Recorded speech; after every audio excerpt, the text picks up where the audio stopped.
Well, gentlemen, we can safely say that real hoops are back. I just got done watching UFC 317. What a card that was. This card made me care about the UFC again. And this is my personal theory, but Dana White is such a sly dog. He gave us the worst news of the year right before the biggest fight of the year that actually did produce, and it was the most likely big fight to produce. So he could have just been putting off breaking the news that John Jones had retired last November, like John Jones has been talking about on Instagram and Twitter, for this massive card, just so that we can only be mad about it for a little bit, because I'm elated right now. I love the UFC, dude. We just saw the greatest fight ever. Oh my gosh, that was so cool. Ilia Topuria is a double champ at this point. And whenever Charles Oliveira was walking out first, because he had blue gloves in this fight, he had his family front row. What was he thinking bringing his kids to watch this? We all knew what was going to happen to him. Why did he bring his family to see this, dude? Like, your kids shouldn't be watching this happen to you. Ilia Topuria, this is number one pound for pound. And I know that he still needs to beat Islam Makhachev to make it official, but dude, Ilia Topuria has beaten all of him and Islam Makhachev shared opponents better than Islam beat them. And Islam did get good finishes over these guys too. It's just Max Holloway. Max Holloway added in with Volkanovski and now Charles Oliveira. It just puts him over the top. Because those are already two great wins, and then you just add Max Holloway on top of it. You just sprinkle it on there. And it's just like, this guy, nobody has a resume that can compete with this. And whenever they were doing the intro, Bruce Buffer was reading out his name. This is an undefeated fighter. On his pro record, he's never lost once. The game plan was executed perfectly. He came out, he put a brutal jab on Charles. He cut him early. I think it might have been hooks inside of the clinch range. Oh my gosh. Charles Oliveira landed a right hand to get the fight going, and I was like, okay, we might have a fight on our hands if this guy's going to start landing and stuff. But it didn't matter. Ilia Topuria just started booming on Charles Oliveira immediately, and he stuffed a really dominant jab on him that would just disrupt Charles' entries. It was so disruptive, this jab. Charles Oliveira was sent into that fight or flight mode that Michael Chandler put him in with that hook that cut him above the eyebrow. He's always getting his eyebrows sliced too. That's where he got the cut open. The jab did that to him. This is the most remarkable thing ever. The low kick on Charles Oliveira, it seemed to be working early, but Ilia Topuria was making adjustments very well, and he was being less heavy on his lead foot as it was getting chopped at, because he started off very heavy on his front foot as he was throwing this jab. But in moving around, he was able to find times to be able to drop this jab back onto Charles. Cuts open. They start grappling. Ilia dominated the floor exchanges, and he made Charles Oliveira look like a white belt. Within like 45 seconds, Ilia Topuria was in side control, and then he crucifixed Charles Oliveira, dude. And that's a move you do to like free trial guys at the jiu-jitsu gym. Charles Oliveira was so scared in this position that he attacked a heel hook. And there was actually a leg sequence where they were 50-50, and Ilia Topuria had to escape from it. Whenever they did, he kicked Charles Oliveira's legs twice while he was in that guard position, and then the ref stood the fight back up. They're in open distance in the middle of the cage. Ilia Topuria gets going with a jab again, and he throws two hooks off of one of these jabs, and they level Charles. It was like the sequence in the Diego Lopez versus Brian Ortega fight, where both of the hooks connected as the fighter was falling. In this instance, one of the punches knocked out Charles Oliveira, and the other punch knocked him out even more. And this was scary because he got leveled and just sunk downwards immediately. It wasn't even like he was playing possum either. It didn't look like that. Because before, whenever Dustin made that uppercut read and caught him with that hook, or whenever Gaethje also caught him close in the pocket too, and he would do that thing where he would take a step back and then fall backwards, and it looked purposeful. You know, he was just feigning weakness in those moments. Here, he just fell. And whenever it happened, my blood went cold, dude, because I just knew that we were looking at the greatest. I'm so grateful for the fact that we get to watch this guy compete. I missed McGregor. I missed the early rise of John Jones. I missed GSP. I missed Anderson Silva. I missed early Khabib. I missed prime Tony Ferguson. I didn't get to see any of that stuff.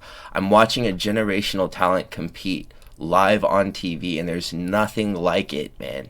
And the only time that this guy ever gets rowdy on the mic, it's after he performs. And it's never towards guys who don't deserve it. It's always the dudes who chat at him.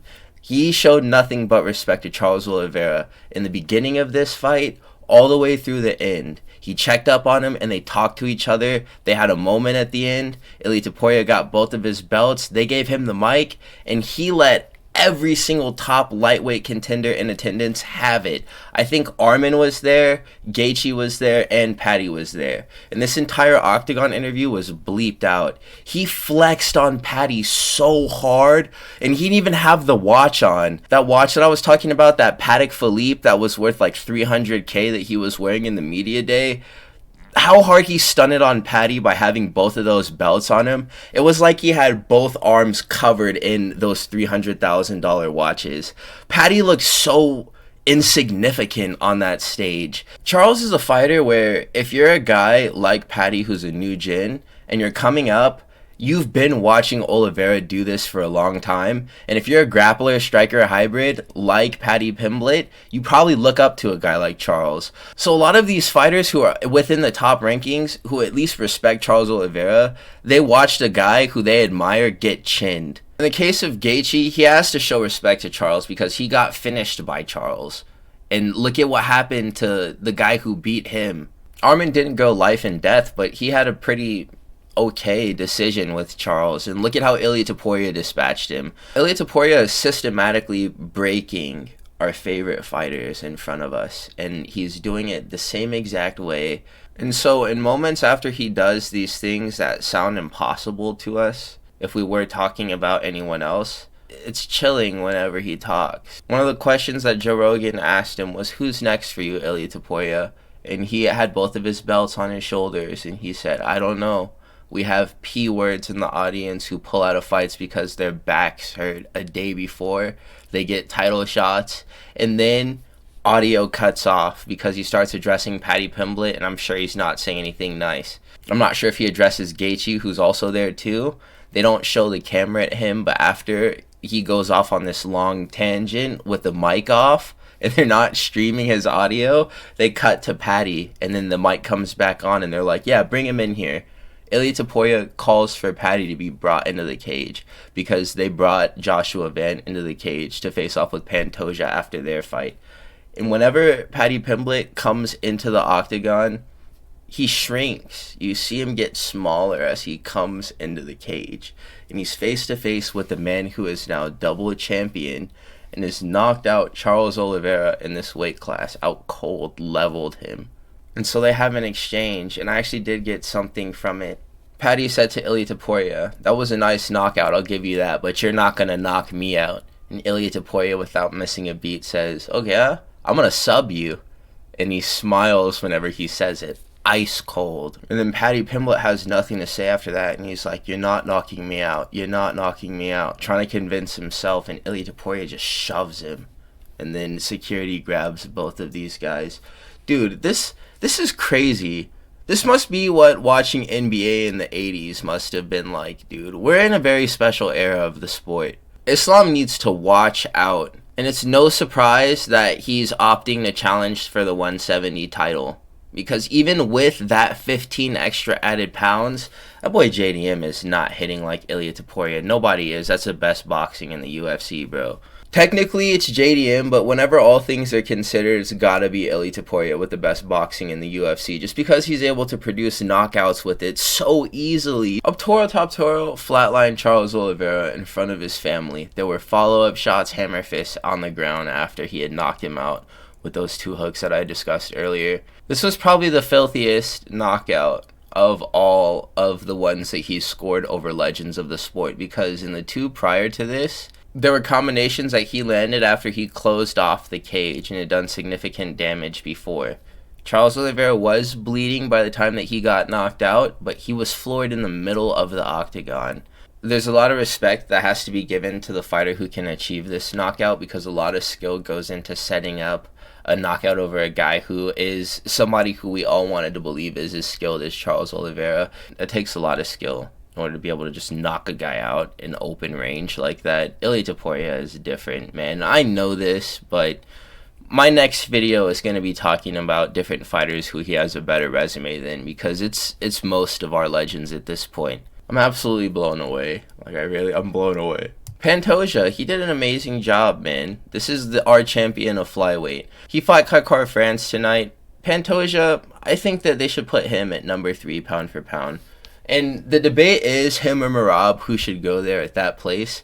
Because the way that I'm thinking about it right now, it should be Ilia Topuria at number 1, Islam Makhachev at number 2, and then the debate is whether or not Merab or Pantoja goes at number 3, because Merab has really good wins, but he doesn't finish a lot of his fights. Pantoja has 3 decisions on his title run, and then he has 2 finishes against Kai Asakura and also Kai Kara-France. And Kai Kara-France was supposed to be the guy who had the highest chance out of anyone to knocking him out. And Kai Kara-France has some pretty good wins for this weight class too. It's just that nobody's on equal standing with Pantoja in terms of BJJ and Muay Thai. The way that Pantoja throws kicks is so nice, and the way that he boxes too is great. Because in the early going of this fight, as soon as it started, Pantoja was the one who was the aggressor and lunging in with his fists. Kai Kara-France wasn't the one who was seeking to throw bombs. It was Pantoja who was clashing and initiating these brawl exchanges and using them to set up level changes to get to takedowns, which all of it was working. But the kicks at range was what I was paying attention to. The low kicks, amazing. Slapping the hell out of the calf, the quad. The body kicks that Pantoja was using were working super effectively as well. Pantoja was landing knees on Kai Kara-France. The boxing looked really good too. The entire time, I was just comparing Pantoja's skills and measuring him up to Joshua Van, who we just saw fight Brandon Royval. And the biggest question is the wrestling. Pantoja's game is body locks. He gets to body locks super easily on single legs, or just crashes into range, clinches, and then gets to a body lock. And from there, it's a trip. But it's from a back take. And so he sits down and he gets that body triangle in immediately. And then he starts attacking RNCs. And you just sit against the cage with Pantoja on your back. And this is one of the worst spots that you can be in. So I was just thinking the whole time, if Joshua Van gets into this position on the cage, where he's grappling with Pantoja while standing, but Pantoja has his back, can he defend this trip so he doesn't get his back taken and rear naked choked? I don't know. But I do know that those shorts look so freaking cool. And the design of the dragon is purposeful because he has a dragon tattoo on his left arm. And it has the same colors as the shorts. It's like black and red. And it also has like yellow accents on it as well. So very cool stuff. I really liked his fight kit. He looked sick tonight. Pantoja, he forces you to wrestle, and if you don't want to wrestle whenever you're fighting him, then he's sending you back to the lobby. Kai Kara-France, he expected this fight to be held more in the stand-up, just because lately these grappling champions, they've been influenced way too much by social media. They forget what got them to the dance, and they're like, okay, I want to be entertaining now. Let's just stand more than I regularly would, just so that I can prove to people online that I actually can do this. And they lose fights, and they're like, oh man, now I have to win 8 more fights consecutively to get back to this belt, and I'm 36 years old. And that sucks. Like, dude, Pantoja is never going to blow this. He has a family to feed, bro. And he fights like he has a family to feed. It's really just the grappling that sets him apart. The jiu-jitsu is better than the wrestling, but the wrestling is serviceable enough to get a lot of different opponents to the ground. So the question is, can he do it to Joshua Van? Joshua Van was supposed to get wrestled by Royval. Royval just wanted to be a striker tonight. He wanted to be Wonder Boy Thompson. So I guess what happened to him was out of his own volition. But Pantoja is going to shoot some takedowns. Joshua Van is such a G, though, because after Pantoja won this fight, Pantoja is such a homie, bro. And he's so excited by the prospects of having a new fighter to challenge like Joshua Van. I think he's happy that Royval lost so that he doesn't have to fight him again, because this would be 3 different fights that he would have gotten into with Royval if he did have to challenge for a belt. If he did have to fight with Royval again, that would be 3 different times that he fought with him. Joshua Van's request was to face off with Pantoja, or whoever won the fight in the next match whenever he got his Octagon interview. So whenever Pantoja won, Joe Rogan was like, is it cool if we get Joshua Van in here? He asked to face off with you. And Pantoja was like, oh, Joshua Van? Yeah, get him in here. Come on, bring Joshua Van in here. And so security gets Joshua Van in the cage, and they have a face-off. And Pantoja just looks so fired up to fight again, and he already just got done fighting. I love Pantoja. He needs to be appreciated more by the UFC pound-for-pound ranking system. However it's established, I think it's some group of journalists somewhere that comes up with those lists, but they got to show Pantoja some more love because he always puts on great performances, and he is so consistent. When's the last time you heard of Pantoja missing weight? It may have happened, but he doesn't ever mess up these events, or you never have to worry about his slot on the main card being a rocky one, because either he has weight issues or something else pops up. He's never doing Armin things where his back hurts and he has to pull out of a fight. And I'm not invalidating that, because these guys are competing at the highest level. I'm sitting in front of my computer reviewing their fights. But Pantoja is that guy, and we need to definitely be showing him more love, because for all the things that we complain that other fighters do, you know who don't do that? Alexandre. Alexandre don't do none of that stuff. That's my boy. So I'm glad that he won this fight and that he retains his belt. This fight broke me. It broke my heart. This is probably one of the greatest fights I've ever seen. Esteban Ribovic versus Daniel Zellhuber would have been the last one of the greatest fights that I've seen. This is another one of the greatest fights that I've ever seen in my life. I like kickboxers who do this thing. I'm really salty that Brandon Royval lost. Brandon Royval, he has this really good mechanic with his jab where he throws a lead inside or outside leg kick directly off of it. There's fighters who do this, like Israel Adesanya. A lot of city kickboxers do this as well. Israel Adesanya, I didn't see Kai France do it tonight. Volkanovski does this, where they just throw the jab out and then they just throw the inside lead calf kick or outside leg kick. And this was just helping Brandon Royval score and get points on the cards early on. And I thought that he was just going to drown Joshua Van in output, and that's how he was going to win this fight. Because at the beginning, it looked how I imagined Charles Oliveira versus Ilia Topuria was going to look. And that was funny, because this was a flyweight fight. Brandon Royval was generally doing more as far as kickboxing combinations went, and Joshua Van was just walking down Brandon Royval and letting go punch combinations whenever it mattered. Before, I said that Brandon Royval was really good at only losing the parts of fights that don't matter. Every single part of this fight mattered, and Brandon Royval was still losing parts of it. And he was, it's hard to say, like, certain parts of this fight that he was winning. In general, damage, too, was favoring Joshua Van. He was hurting Brandon Royval visibly. I mean, Brandon Royval isn't no chump, so he wasn't going to bow out because his nose was bleeding a little bit. But that was happening within, like, 2 minutes of the fight going. Joshua Van is officially the best hype train ever. This is the guy who's the safest person to believe in to achieve whatever you think that he may do in this division. You're probably right about him. That's my fault for sleeping on him. All of my homies from Myanmar who subbed from the video that I made covering this fight being made in place of Manelcap pulling out, I want to issue that entire country an apology, because I should have supported Joshua Van to win this fight, no matter what, to be honest, because he's 23. This guy has so much promise. He was able to put on a boxing performance like that with the broken toe from the Bruno Silva fight from 3 weeks ago. Brandon Royval, he ended up getting out really far ahead in round 2, but he was 50-50ing with Joshua Van every single time that he would enter the pocket, because he doesn't move his head. He moves his feet and his footwork is good, but he doesn't move his head at all. So whenever he would enter for exchanges with Joshua Van, they would both be throwing long combinations. Well, Joshua Van would be throwing 2-strike combinations, but would throw longer strike combinations sometimes whenever the opportunities would present themselves.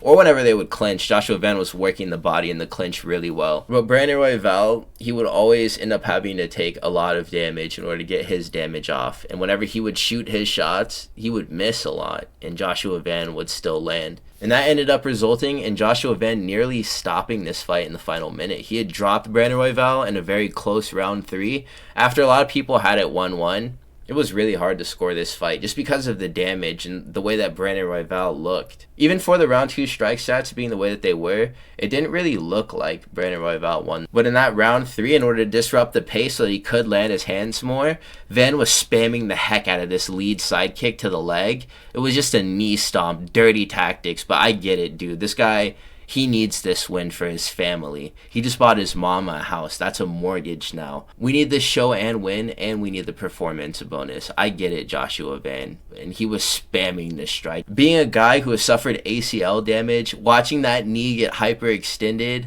while they're sweaty and slipping around the cage, because that was happening to Brandon Royval too. He was slipping whenever his knee would hyperextend, and he would trip, and then Joshua Van would land punches off of him standing. If we're being real, the knee stomps are really what won Joshua Van this fight in round 3. There were no takedowns at any point as well. and that ended up leading to Joshua Van winning a decision. What a fight. These guys definitely deserve the same $100,000 bonus that they gave to Nazim Sadikov and Nicholas Moda from last week. This fight sucked, and in retrospect, I should have picked Beneil Daruish just because he did beat Gamrot, and Gamrot probably does beat Renato Moicano. And if anything, they're just really similar styles, so I should have seen this fight going the way that it did. Beneil Daruish versus Gamrot was a better fight, though. This fight actually sucked. It was so boring that in round 3, they cut to a live cam feed of Charles Oliveira in the back rooms getting a massage before he walked out. Moicano did drop Beneil Daruish in round 1, and then afterwards he just gassed out and then wasn't good for anything. And I always forget, I should have honestly done more research into this too and watched more of Renato Moicano's fight. But if I do remember, RDA, maybe even Rafael Fiziev as well, Renato Moicano be gassing out. And that's why he loses, because he gets really tired and then he gets caught. But Beneil Daruish didn't catch him. He didn't have to, just because he was so easy to manipulate once he had no more gas in him. 4 stuffed takedowns is all we really got out of Moicano. And this was a fight that sucked because Beneil Daruish was just able to control. Renato Moicano just sort of accepted the bottom position after he stuffed that 4th takedown. And Beneil Daruish wins a decision. The next fight is Payton Talbott versus Felipe Lima. There was a sus heartbeat celly that Payton Talbott hit after he won this fight. This begs the question, just how good is Raoni Barcelos? I mean, Felipe Lima is an ex-flyweight, so we do have to take this into account as well. The fact that he wasn't able to wrestle Payton Talbott, who is a larger bantamweight. But one thing is for certain, Felipe Lima, if he wants to hang out at 135, he needs to get a Planet Fitness membership and start bench pressing ASAP, dude. Get in that weight room. Talbott has improved in grappling. I'm not sure if he was able to have more success tonight in the scramble exchanges just because he was physically stronger than Felipe Lima, or if he's actually been working to improve. He was sprawling nicely, I guess, though, and he was reversing positions while digging for underhooks pretty well on the cage. So you could say that he actually has gotten better. Or maybe he was trying to do these things against Raoni Barcelos, but Raoni Barcelos is just that good at grappling. Another thing is that Lima has 0 striking, and he was wearing a lot of damage from the punches of a guy up a weight class. As he was trying out 135 for the first time, you could definitely tell that this was a flyweight. And he might have actually had some striking. It looked like he had 0 striking. He did set up and land a nice 1-2 a couple of times, but it just had no sting on it because he doesn't have power. In my opinion, I think that Felipe should go back to flyweight. Payton Talbott wins this decision. Fight was... This isn't the type of fight that gets you hyped back if you are a guy who we thought would have went to the top of the division. Nobody's wanting to see him fight Sean O'Malley after this Felipe Lima fight. We want to see him fight Malcolm Wellmaker for another reason. Well, this was a violent KO. Jack Hermanson versus Gregory Rodrigues. I knew that this wasn't going to end well for Jack Hermanson because Gregory Rodrigues isn't an up-and-coming prospect who hasn't been tested yet. Gregory Rodrigues has been around for a little bit. He's been knocking people out for like a while. Things were looking kind of bad for him, though, because as soon as this fight started, Gregory Rodrigues was just bleeding at all parts of his head. His head was just bleeding for no reason. Both sides of his bald cranium and also his nose started gushing blood. And Jack Hermanson wasn't even throwing punches like that at him. It didn't look like, at least. I mean, it was a jab and then maybe a few hook exchanges on the clinch breaks. But every single time that they would have an exchange in the phone booth, Gregory Rodrigues would leave the exchange with some new visual damage on him. And because of the fact that blood was drawn so fast, I just smelled a KO from the beginning of this fight. And there was an incredibly sleepy KO that was produced from this. Jack is actually really good at, in close, dropping 5 to 6 strike kickboxing combos and then fading out of range so that he doesn't get caught. It's really easy to critique these high-level fighters whenever you're just sitting in your chair or whatever, but I mean, you do see it all the time. Like, pulling straight back, that's actually a death sentence in these fights, dude, because it was, he actually parried. It was just a 2-3 from Gregory Rodrigues. It was a straight punch and then a lead hook that followed it. And the straight punch was actually parried by Jack Hermanson on the retreat by his elbow, and then the lead hook just came right over that straight punch. The fully extended left hand touched his chin perfectly, and he fell on the ground and he had his arms up like this. I was really only expecting a decision out of this fight, so I was very thrilled by the fact that Gregory Rodrigues was able to send us to the main card early. This was total abomination. Gregory Rodrigues wins the fight via round 1 KO. The outcome of this fight is so bittersweet. The fact that it even happened is just... And it's for no other reason except for that I really do like both of these fighters. But just because it went the way that it did, I don't think that it's the end for Hyder Amil. He's going to be able to bounce back from this. It was protesting it as it was like a early stoppage, so if he felt like he could fight more, that means that this isn't the type of brutal KO that makes it so that you've lost years off of your career. This was a really important prospect matchup. I'm not sure if you guys were paying attention to it or viewing it the same way that I was, but to me this fight determines who the next guy at featherweight is, who I'm really going to support and back, and it's going to be Jose Delgado. Before, I thought it was going to be Hyder Amil and that he would win this fight. Jose Delgado is a Gene Silva level striker, and he could clear out 145. If you gave Jose Delgado Yair Rodrigues, he would knock his ass out so bad. Jose Delgado's KOs are brutal. He knocked out Conor Matthews, and I had mentioned that other people had knocked out Conor Matthews. Jose Delgado did it the best. And I'm really sad for Hyder Amil because I do like that fighter. Between fighters like Jose Delgado and Mario Batista, MMA Lab is really on the come up. There's a lot of fighters who train there. They're a major gym like Extreme Couture or Killcliff MMA. And like I said before, I don't think that we lost a prospect, but Hyder definitely got chinned tonight, and it was bad. This was a great performance from Jose Delgado, and it was not an early stoppage either. It was a knee that was landed off of a boxing combo in close. Jose Delgado grabs a clinch as they create a little bit more space, and he just drops a knee that lands perfectly on his chin, and it flash KO'd him, dude. And I think that there was some follow-up punches as well. Jose Delgado had knocked out Hyder Amil, so this was not an early stoppage. I've seen fighters come back from worse, so at that point, it's like, if Hyder Amil feels like it's an early stoppage, then it might have been, but he looked like a knocked out man, so you can't really be critical of the ref for stopping that one. Viviane Araujo versus Tracy Cortez. This was a Grant Dawson masterclass from Tracy Cortez. I thought that the fact that Tracy Cortez would wrestle with Araujo so early was a dumb thing, but it turns out that Araujo is a grappler who just doesn't. So Tracy Cortez was able to look like Bilal Muhammad. This was a horrible fight. They both nearly choked each other a few times, but Tracy Cortez got closer to finishing this fight in a few different guillotines and RNCs, so that's why she won a decision. Otherwise, it was just a lay and pray festival. So let's stop talking about this immediately. My boy Terrance McKinney pulled up and mogged Borshchev, and it was so easy the way that he did it. This was a Hamzat level performance. He literally looked like Chimaev. And this wouldn't be the first time, too. People are like, oh wow, Terrance McKinney, this type of wrestling and jiu-jitsu? You mean to tell me he can grapple like that? There was a long time ago, whenever I was going through all of Terrance McKinney's footage on UFC Fight Pass, he did the exact same thing to Ferocian maybe like 3 or 4 years ago. He just kind of rolled through this back take position and just crushed him. He smushed him.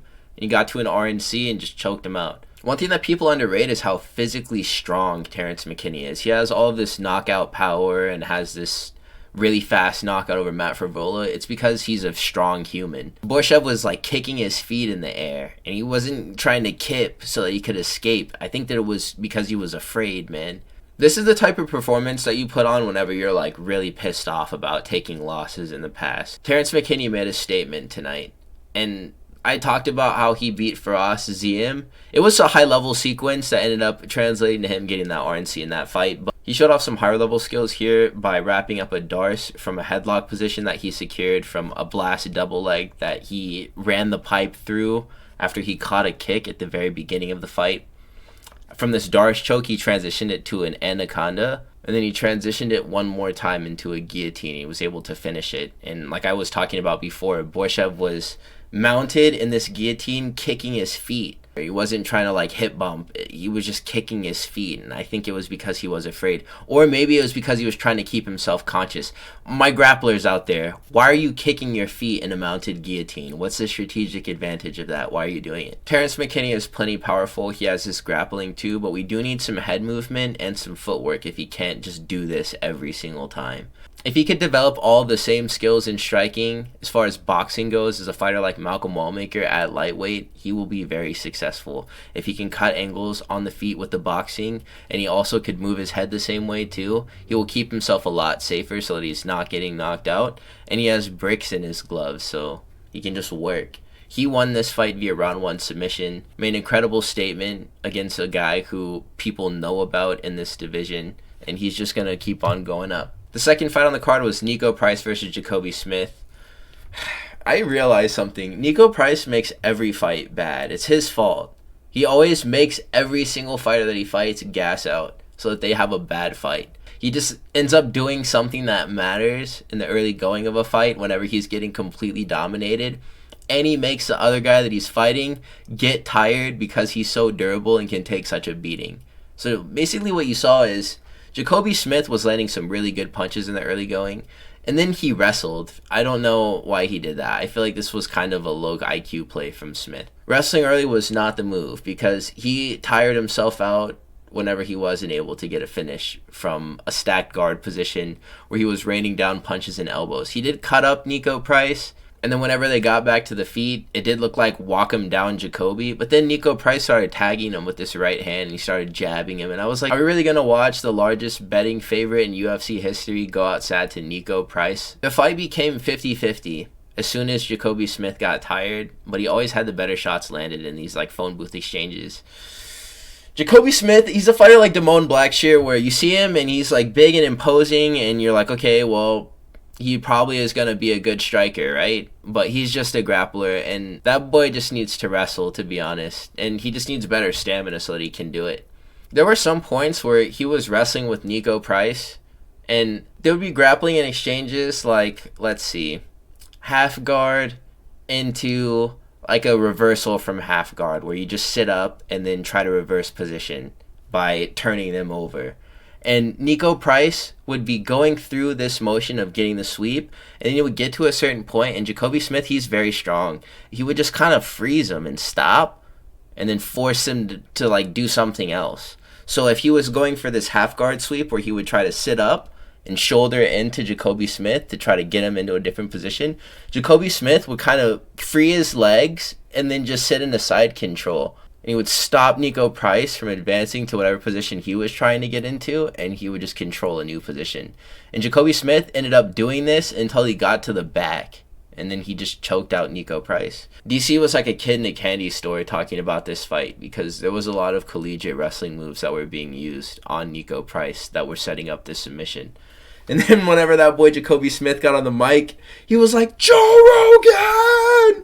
And he kept on saying it. It was like 3 or 4 times. He was like, Joe Rogan!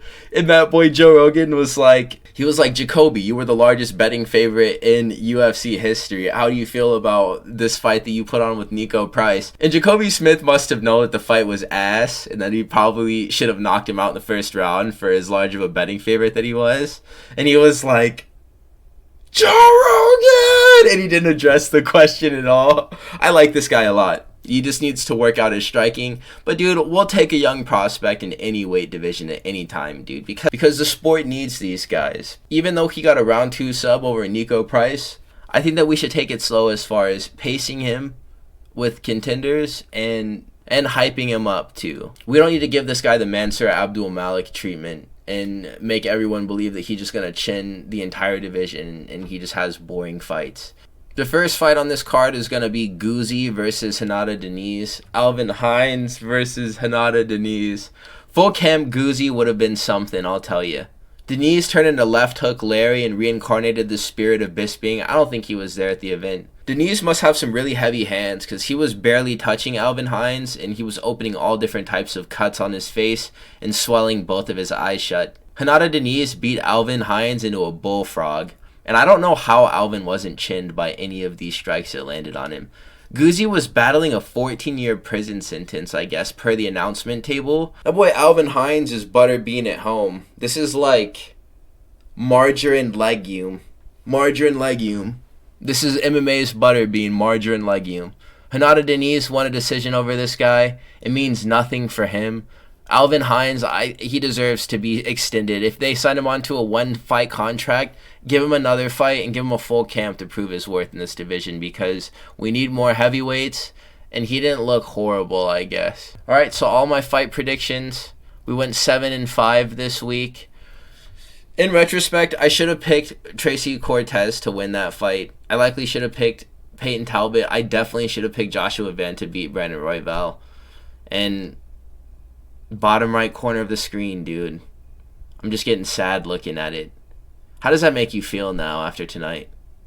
I don't want to show you the clip of Ilia Topuria knocking out Charles, but that almost makes me feel worse just thinking about the height of the Oliveira fandom. I'm not going to take this moment to say anything bad about any fighters, and I don't even want to either. Like, this isn't like a moment where I'm going to be like, haha, I told everyone that Topuria was going to knock out Charles, dude. I'm actually just blown away, and it's kind of late, and I'm tired, so I'm feeling this bit of delirium towards what I've just witnessed. And at the same time, I'm also inspired by the fact that this 5'7" individual, he might even be 5'6", bro. I guess Sean O'Malley says that he has a size 6 shoe as well. Look at what he was able to accomplish, dude. I need time to reflect on what I just saw, you guys. I would love to discuss it in the comment section, so do please like, comment, and subscribe if you made it to this point. Have a wonderful night. I will catch you fellows in the next upload.